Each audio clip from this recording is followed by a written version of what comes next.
It's time now to answer some of your business questions. Larry and Heather are back with us again. The first one's about working with a manufacturer. When's a good time to change your manufacturer?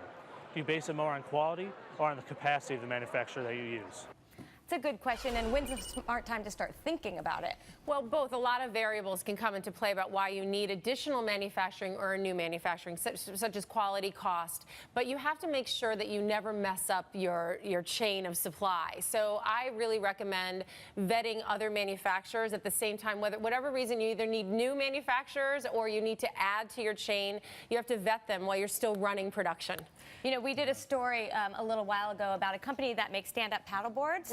There was a big fire in the warehouse of one of them, and luckily they had a relationship with another company that they weren't working with, who they were able to call immediately and get them on board. Yeah, that disruption to the supply chain can absolutely put a company out of business. Yeah. And so I think you're absolutely right. These relationships we need to be building with our manufacturers are just absolutely key.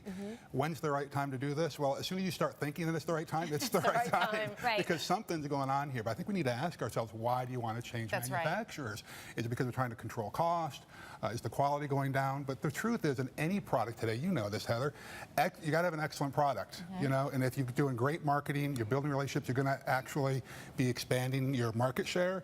So your manufacturer needs to keep up with you. So make sure that they've got the capacity to grow as you do. Well, and if you treat them like a real partner, so you're talking to them like they're part of your team, so nothing's coming as a surprise. Absolutely, absolutely. The relationship is key. And like you said, there's a lot of reasons and variables why you might want to change or add, but you know, it's a real, supply chain is a real risk in any business that you have to make sure that you have your backup plan.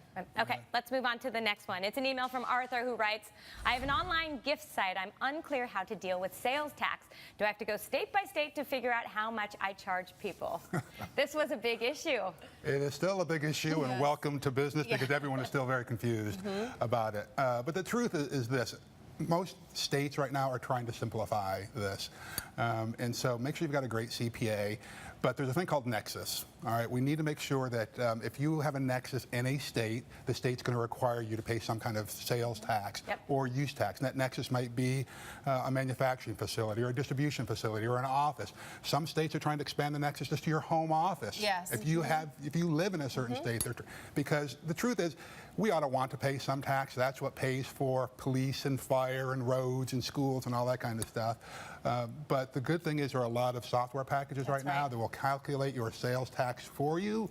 And they are integrated with certain accounting softwares or point-of-sale systems. Yes, there's a lot of layers when it comes to sales tax, whether it's state, local, like you said, that there's a special district tax coming in. So you have to know the criteria, and you have to know the right applications, and there's definitely fines, and there's penalties if you don't do it right. So I agree, there is software available, and especially if you're an online business like they are, there's shopping cart services that can help you with your tax rates. So how do you do it at Yummy?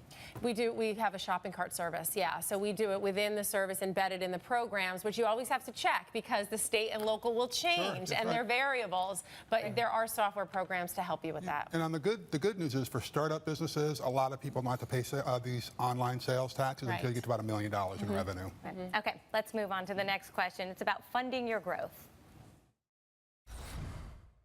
We are experiencing fast growth in the United States right now, entering hundreds of stores each month. And my question is, should we finance this growth with debt, through a bank, or raising equity through investors? What are the pros and cons of between the two choices? Well, one question is how quickly does he need it, right? Yes, if he's adding hundreds of stores all the time. How would you think about it? Well, I mean, there's pros and cons in both. Clearly, if you're borrowing from a bank, anyone can, any size business can, but you have to make sure that you have cash flow that's going to be able to feed that loan, that you have to pay back that loan no matter what your sales are. You got to pay that loan back. When equity comes in, you lose a lot of control of your business. You know, you don't have control anymore. When you're borrowing a lot of money, they control the money. So that's definitely a drawback from it. But the pro is that you can keep money in your business. So you can be funding the growth of a business. So it really depends on the type of business that you have. Some small traditional businesses where it can be predictable is really, a bank loan is great. When there's some innovation and not predictability, you want to be able to grow the business, I would say an equity loan is the way to go. Yeah, right.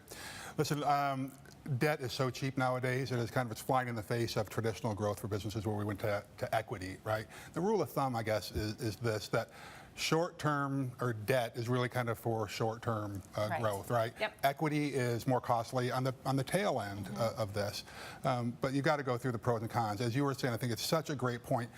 People go out and get debt when they start out, but you better have the cash flow to pay for those monthly payments. We seem to forget about this. The great thing about equity, though, is you can structure this in such a way that you don't need to lose control of your business. A lot of people think I have to come in with angel investors who are going to take over my business. You don't need to do that. Particularly if you're an LLC, you have much more flexibility on how your operating agreement is structured and who gets capital when.